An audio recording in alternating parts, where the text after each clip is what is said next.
안녕하세요. 매일 새로운 사연을 전하는 읽어주는 사연 라디오입니다. 구독과 좋아요, 많은 공유 부탁드립니다. 오늘의 사연 시작하겠습니다.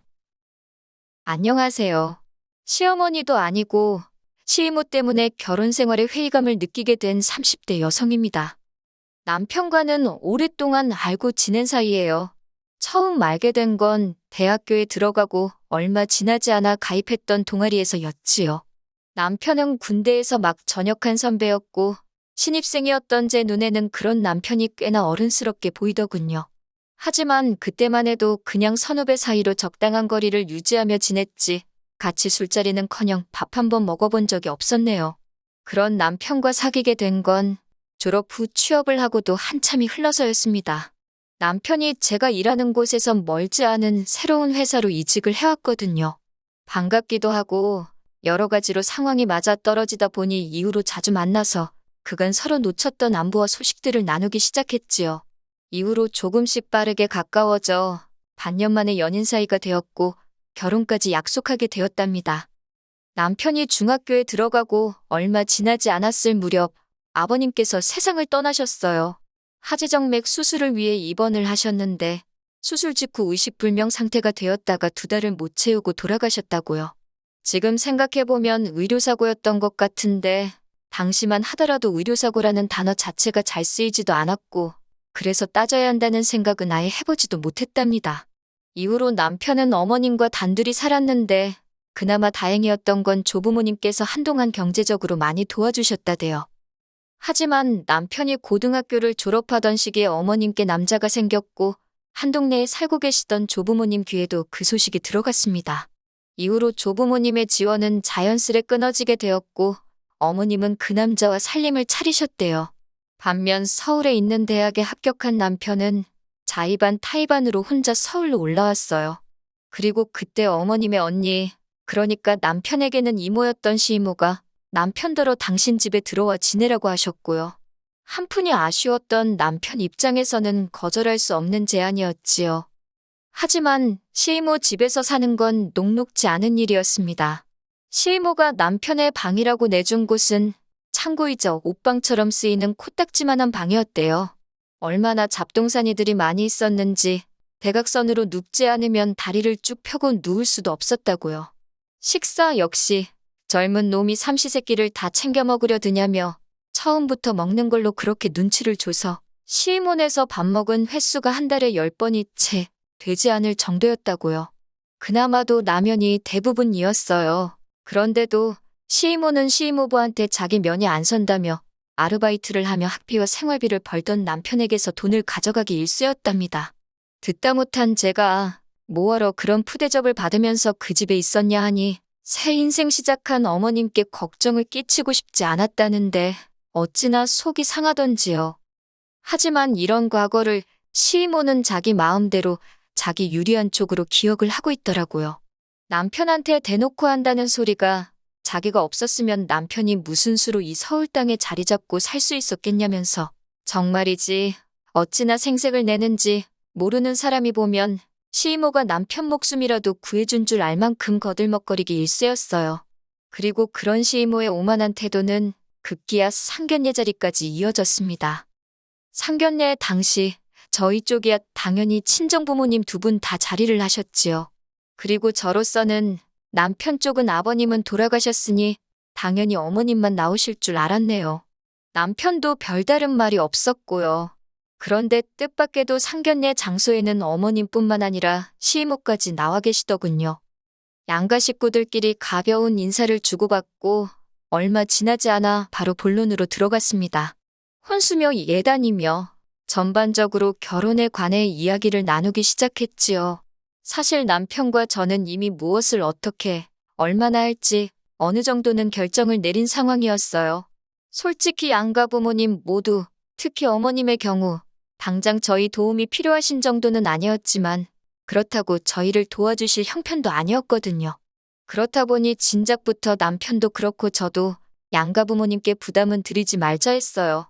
저희는 어른들께 저희 능력이 닿는 선에서 결혼식도 올리고 집도 장만하되 쓸데없는 허례허식은 물론이고 보여주기식 혼수랑 예단은 생략하고 싶다고 그간의 생각을 말씀드렸습니다. 그러자 친정부모님도 그렇고 어머님까지도 젊은 애들이 어쩜 그렇게 기특한 생각을 했냐며 미안하고 고맙다 하시대요. 그런 말을 듣자고 한 소리는 아니었지만 아무튼 전반적으로 훈훈한 분위기였어요. 그런데 어이없게도 시모 혼자서 원성을 높이며 산통을 깨셨습니다. 어떻게 그런 중대한 결정을 저희 멋대로 정하냐면서 특히 남편더러 너는 누구 덕분에 서울하늘 아래서 장가까지 가는데 당신한테 의견 한마디 안 물어볼 수 있냐고 쏘아 붙이시더니 저한테도 아무리 세상이 달라졌어도 어떻게 맨몸으로 시집올 생각을 하냐입니다. 전혀 예상치도 못한 시이모의 말에 남편도 저도 황당해서 순간 벙쪘지요. 남편이 그런 시이모님을 향해 한숨을 쉬면서 이모는 사람이 양심도 없냐고 무안을 주대요. 어머님도 시이모더러 쓸데없는 소리를 하냐고 핀잔을 주셨고요. 그런데도 시이모는 남편 말이고 어머님 말이고 들은 채도 안 하셨습니다. 모자가 쌍으로 생각이 없다나 어쩐다나 앞에 버젓이 저희 친정부모님이 계시는데도 전혀 개의치 않고 당신 하고 싶은 말은 다 하시더라고요. 그러자 보다 못한 저희 친정부모님께서 시이모를 향해 그쪽은 초대받지 못한 손님이라며 여기에 무슨 자격으로 와서는 부모들도 가만히 있는데 쌍지팡이를 짚고 나서냐고 한마디 하셨습니다. 그렇게 결국 상견례고 뭐고 다 파토가 났어요. 그래도 파혼으로 이어지지는 않았습니다. 이튿날 바로 남편이 저희 부모님을 찾아와 몇 번이고 죄송하다며 사과를 드렸거든요. 시이모하고는 왕래는커녕 자주 연락도 하지 않는다며 살면서 몇 번 마주칠 일도 없을 거니 제발 노여움을 풀어달라며 빌대요. 그리고 그런 남편의 진심 어린 사과에 저희 부모님께서 한 번 더 기회를 주기로 하셨고요. 그리고 친정어머니께서는 결국 이불부터 시작해서 대략 1,000만 원 정도의 예단을 해주셨습니다. 아내 가서 평생 트집 잡혀 사느니 남들 해가는 만큼 해가라고 대신 저더러 어깨 피고 살라면서요. 그리고 이후로 한동안 남편과 저 두 사람의 결혼 생활만 놓고 이야기하자면 정말 평화로웠습니다. 그때 시이모 때문에 파혼이라도 했다면 얼마나 후회스러웠을까 싶을 정도로요. 하지만 어느 날 갑자기 어머님이 같이 살던 남자와 헤어지면서 상황은 생각지 못한 방향으로 흘러가기 시작했어요. 특히 어머님께서 당신이 사실 여윳돈이 7천만 원 있다며 그걸 저희한테 주는 대신 앞으로 같이 살고 싶다 하셨을 땐 너무 당황스러워서 해야 할 바를 모르겠더군요. 하지만 상황은 생각보다 싱겁게 종료되는 듯 했습니다. 어떻게 해야 하나 고민하던 저와 달리 남편이 나서서 단박에 싫다 했거든요. 이제껏 따로 잘 살았는데 갑자기 왜 살림을 합치자는 거냐며 어머님더러 그 돈으로 차라리 당신 살 곳을 구하라 했다대요. 어머님은 몹시 서운한 눈치셨지만 남편이 완강한 태도로 버티니 어쩔 수 없다는 듯 알겠다 하셨다고요. 그리고 저는 그때만 하더라도 어머님께서 사시던 동네 그 어디쯤에 당신의 거처를 마련하실 줄 알았습니다. 그런데 이후로 한 2주나 지났을까요? 어머님께서 저희 신혼집에서 차로 10분 정도 걸리는 곳에 반월세로 집을 얻으셨다며 이사를 오셨네요. 그런데 이 소식을 알게 된 시이모는 이때다 싶었는지 또다시 이러쿵저러쿵 간섭을 시작했습니다.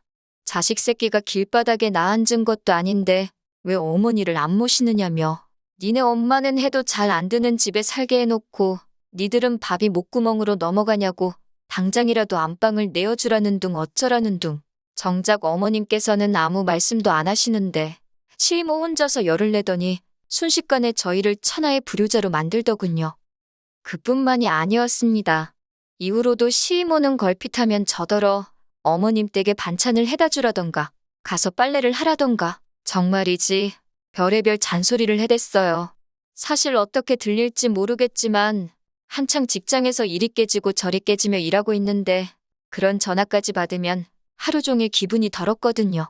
그래서 나중에는 일부러 전화를 안 받고 문자에 답장도 늦게 했네요. 그런 와중에 기어이 저와 시이모가 부딪히고 말았습니다. 그날은 제가 몸이 영 좋질 않아서 병가를 내고 집에서 쉬고 있었어요. 그런데 뜬금없이 시이모한테 전화가 걸려오대요. 보나마나 또 괜한 트집을 잡아서 잔소리를 하려나 보다 싶어 안 받을까 했지만 동시에 혹시나 어머님께 무슨 일이라도 있는가 싶어서 결국 일단은 전화를 받았습니다. 그랬더니 기껏 시이모가 한다는 말이 지금 저희 집 근처를 지나가는데 배가 고프다며 저희 집에서 밥을 먹고 가야겠답니다. 가뜩이나 몸도 안 좋아서 한껏 예민해진 상황이었고 집에 뭐 대접할 만한 것도 없고 결국 제가 시이모더러 죄송하지만 제가 너무 몸도 안 좋고 집에 마땅히 음식도 없으니 다음에 오시라 했습니다. 그러자 시이모가 언짢았는지 차가운 목소리로 알았다 한마디를 내뱉고는 전화를 뚝 끊어버리대요. 뒤끝이 장난 아닌 시이모가 전화를 그러고 끊었으니 솔직히 시이모를 달래줘야 하나 싶었지만 뜬금없이 저희 집에 밥을 먹으러 오겠다니 저희 집이 무슨 기사식당도 아니고 저도 기분도 나빠서 결국 다시 전화를 걸진 않았습니다. 나중에 혹시라도 말이 나오면 그때 잘 설명을 해야겠다. 그렇게 생각하고 말았네요. 그리고 그 이후로 한 2시간쯤 지났을 때인가 친정어머니가 연락도 없이 오셨습니다.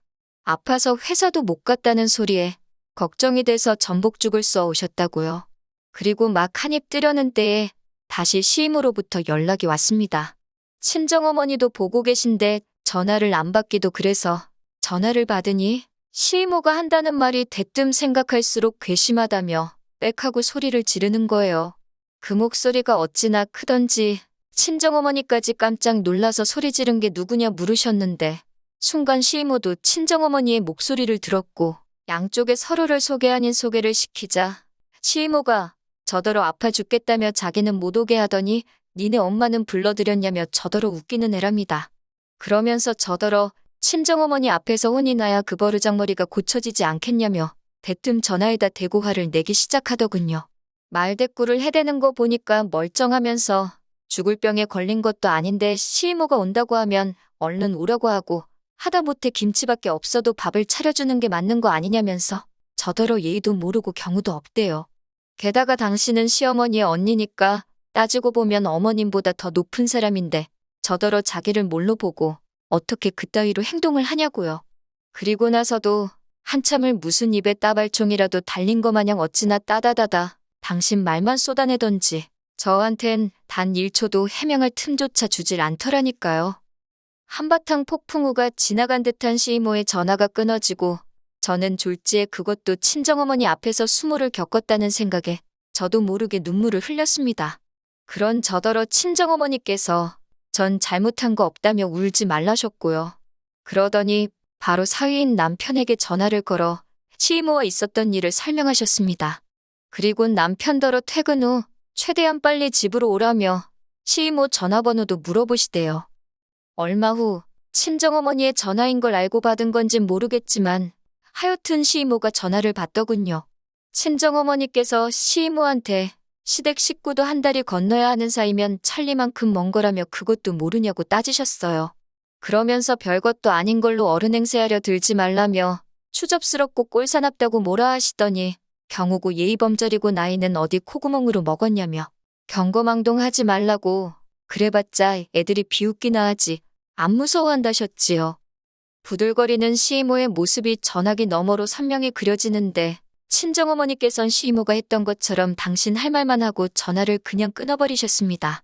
그리고 곧이어 사돈인 어머님께도 전화를 하셔서는 내 딸이 뭐가 아쉬워서 시어머니 하나로도 부족해 시이모 눈치까지 보고 살아야 하냐고 이럴 거면 그냥 애들 이혼시키겠다 하시대요.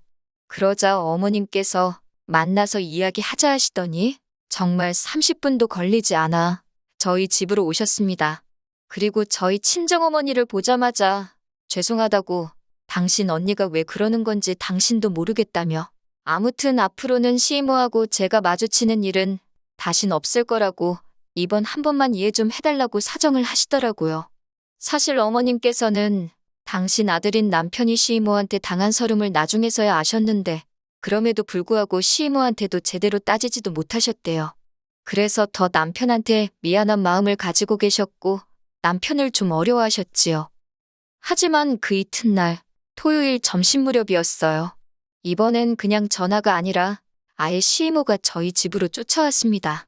저더러 네가 뭔데 당신 자매 사이를 끊어놓으려 하냐며 악을 쓰시대요. 그러자 저희 남편이 어이가 없다는 듯 시이모를 앞에 세워두곤 어머님께 전화를 드렸습니다.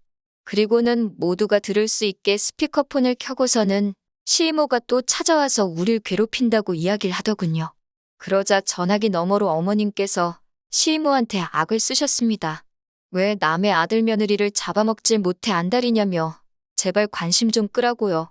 그러자 시이모님은 자기 속도 모르고 그런다며 네가 이렇게 물러터지니까 며느리 주제 시어머니고 시이모고 무서운 줄 모르고 따박따박 말대꾸하고 친정엄마라는 사람까지 지잘난 척을 한다는 겁니다. 그러자 어머님이 시이모더러 언니는 그렇게 잘나서 명절에도 며느리고 사위고 찾아오지도 않냐고 쏘아붙이는데 그 이야기를 듣곤 정말이지 뒤통수를 한 대 맞은 기분이더라니까요. 그리고 이후로 한 일주일이나 지났을까요? 친정집으로 시이모가 한 회의 과일에 꽤나 바리바리 선물을 보내셨더군요. 그리고는 장문의 문자로 당신이 나이 먹고 괜한 주책을 부렸다며 막말해서 미안하다. 마음에 담아두지 말랍니다. 자기는 저희 부부랑 잘 지내고 싶다나요. 솔직히 어디까지가 진심인지 모르겠더라고요. 하지만 결론부터 이야기하자면 일단은 그렇게 상황은 일단락 되었습니다. 친정어머니께서 말씀하시길 어찌됐건 시이모란 사람이 먼저 숙이고 들어온 만큼 당분간은 별 탈 없을 거라셨지요. 솔직히 완전히 상황이 나아진 건 아닙니다. 더는 말을 안 해서 그렇지 누구 하나 개운한 사람은 없는 것 같거든요. 시간이 해결해줄 문제가 될지 금세 얼마 못 가 다시 반복되는 일일지는 지켜봐야만 알겠지요. 그래도 일단은 한 곱이 넘겼다 생각하고 지내고 있습니다. 솔직히 어머님한테는 유일한 혈육이나 다름없으니 저 때문에 두 분이 어색해지는 것도 싫고 그리고 자매끼리 평생 안 보고 산다? 적어도 저한텐 불가능한 일처럼 보여요. 그냥 어머님은 시이모와 잘 지내시고 저는 시이모 앞으로도 계속 이 정도 불편한 사이로 살 수 있으면 좋겠습니다. 긴 이야기 들어주셔서 감사합니다. 오늘의 사연은 여기까지입니다. 구독과 좋아요, 알람 설정해주시면 앞으로 더 좋은 사연으로 찾아오겠습니다. 감사합니다.